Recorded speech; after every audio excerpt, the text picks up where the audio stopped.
નમસ્કાર. ક્યારે વિચાર્યું છે કે આંકડાશાસ્ત્રમાં બે અલગ અલગ વસ્તુઓ વચ્ચેનો સંબંધ કેવી રીતે માપવામાં આવે છે? આજે આપણે કાર્લ પિયર્સનના સહસંબંધાંકને એકદમ સરળ રીતે સમજીશું અને સૌથી મોટો સવાલ, એના 3 સૂત્રોમાંથી કયું, ક્યારે વાપરવું, એની ગૂંચવણ પણ ઉકેલીશું.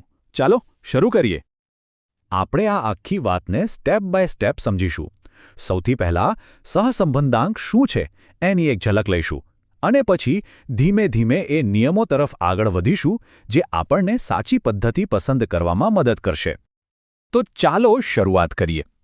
જ્યારે બે ચલ એટલે કે બે વસ્તુઓ વચ્ચે કોઈ સંબંધ છે કે નહીં અને જો છે તો કેટલો મજબૂત છે એ જાણવા માટે આંકડાશાસ્ત્ર આપણને કેટલાક બહુ જ ઉપયોગી ટૂલ્સ આપે છે. ચાલો જોઈએ કે એ કયા છે. જો સંબંધ માપવાની તો ઘણી રીતો છે, જેમ કે વિકિરણ આકૃતિની રીત અથવા તો સ્પિયરમેનની ક્રમાંક સહસંબંધની રીત. પણ આજે આપણું ફોકસ રહેશે કાર્લ પિયર્સનની પદ્ધતિ પર. કેમ?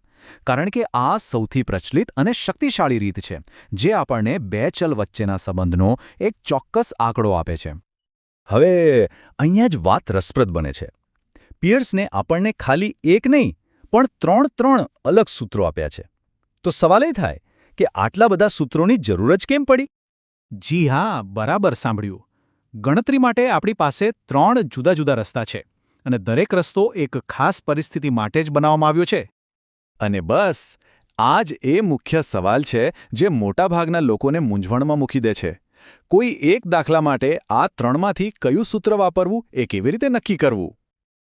પણ ગભરાવાની જરૂર નથી. આ મૂંઝવણના જવાબ ખૂબ જ સીધો અને સરળ છે. અને એની શરૂઆત હંમેશા દરેક દાખલામાં એક જ સ્ટેપથી થાય છે. તો યાદ રાખજો, સાચું સૂત્ર પસંદ કરવાની ચાવી છે મધ્યક. કોઈ પણ દાખલો હોય, સૌથી પહેલું કામ હંમેશા ચલ x અને ચલ y બંનેનો મધ્યક શોધવાનો. બસ આટલું જ. તો મધ્યક શોધી લીધો. હવે શું? ચલો પહેલી શક્યતા જોઈએ, જે સૌથી સરળ પરિસ્થિતિ છે. હવે જો, અને આ જો બહુ મહત્વનું છે. જો ગણતરી કરતા x અને y બંનેના મધ્યક પૂર્ણાંક આવે એટલે કે પોઈન્ટ વગરની આખી સંખ્યા આવે તો સમજો કે આપણું કામ એકદમ સહેલું થઈ ગયું. બસ બીજું કંઈ વિચારવાનું જ નથી. જો બંને મધ્યક પૂર્ણાંક હોય તો આંખ બંધ કરીને x બારવાળી રીત જ વાપરવાની. આ રીત ફક્ત અને ફક્ત આ જ પરિસ્થિતિ માટે બનેલી છે. પણ હંમેશા આવું નથી થતું, બરાબર ને? શું થાય જો એક અથવા બંને મધ્યક પોઈન્ટમાં આવે એટલે કે અપૂર્ણાંક હોય? તો જેવો મધ્યક અપૂર્ણાંકમાં આવે આપણે એક 2 રસ્તાવાળા ચોક પર આવીને ઊભા રહી જઈએ છીએ. હવે અહીંથી આગળ વધવા માટે આપણી પાસે 2 વિકલ્પો છે અને કયો રસ્તો પસંદ કરવો એ ડેટા પોતે જ કહેશે. હવે કયા રસ્તે જવું એ નક્કી કરશે આપણા ડેટાના અવલોકનોનું કદ. એટલે કે જે x અને yની કિંમતો આપી છે એ નાની છે કે પછી બહુ મોટી છે. અને અહીંયા નિયમ એકદમ સિમ્પલ છે. જો કિંમતો નાની હોય, માની લો કે 30 કરતાં ઓછી, તો xy વાળી રીત સૌથી સહેલી પડે.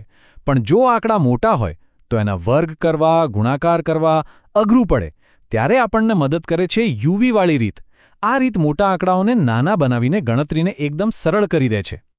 ચાલો તો અત્યાર સુધી આપણે જે પણ સમજ્યા એને ફટાફટ એક જ જગ્યાએ ગોઠવી દઈએ, જેથી બધું એકદમ સ્પષ્ટ થઈ જાય અને હંમેશા માટે યાદ રહી જાય.